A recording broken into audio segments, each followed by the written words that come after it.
এই ভোট টোট নিয়ে আলোচনা করা কি আপনার দায়িত্ব? আমি কি নিয়ে আলোচনা করব তা যদি আপনার কাছ থেকে শিখতে হয় তাহলে আপনি আলোচনা করেন না, আমাকে রাখার কি দরকার?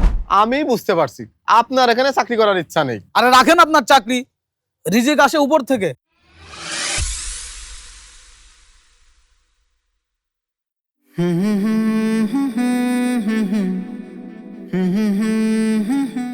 এই জোর, এদিকে আসেন, এদিকে আসেন।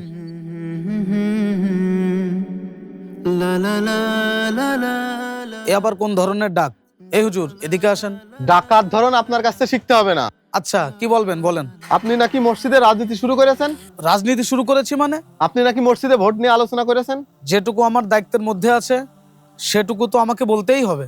একদম ঘুরিয়ে পেঁচিয়ে কথা বলবেন না। আমি একজন ইমাম, আর ইমাম মানে হচ্ছে নেতা, আর নেতা তার অধীনস্থ লোকজনদের ভালো মন্দ নিয়ে চিন্তা করবে, এটাই স্বাভাবিক, আর আমি সেটাই করেছি। এই ভোট টোট নিয়ে আলোচনা করা কি আপনার দায়িত্ব? কে দিয়েছে আপনার দায়িত্ব? সামনে যেহেতু নির্বাচন, একজন মুসলমান কেমন নেতাকে নির্বাচন করবে তা আমি কোরআন হাদিস থেকে আলোচনা করেছি। এটা যদি আপনাদের কাছে রাজনীতি মনে হয় তাহলে আমার কিছু করার নেই। আচ্ছা, আপনি এত বেশি বোঝেন কেন? কুরআনে কি আর কোনো আলোচনা নেই? সেগুলো করা যায় না? এ তো সামনে রোজা আসছে, আপনি রোজা নিয়ে আলোচনা করবেন। এইসব নিয়ে আলোচনা করার তো কোনো দরকার নেই।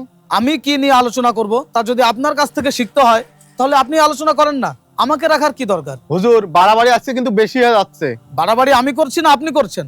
আপনি তো পায়ে পাড়া দিয়ে ঝগড়া করছেন। আমি বুঝতে পারছি আপনার এখানে চাকরি করার ইচ্ছা নেই। আরে রাখেন আপনার চাকরি, রিজিক আসে উপর থেকে। এই বিশ্বাস যার মধ্যে আছে সে কোনো চাকরির পরোয়া করে না। আচ্ছা আমাকে বুঝান তো, আমি তো ভালো নেতার গুণাগুণ বৈশিষ্ট্য এগুলো নিয়ে আলোচনা করেছি। আপনার নেতা যদি ভালো হয় তাহলে তো আপনার গায়ে লাগার কথা না, আপনি গায়ে টেনে নিচ্ছেন কেন? সমস্যা তো তাদের যাদের চরিত্র ভালো না এবং দুর্নীতিবাজ।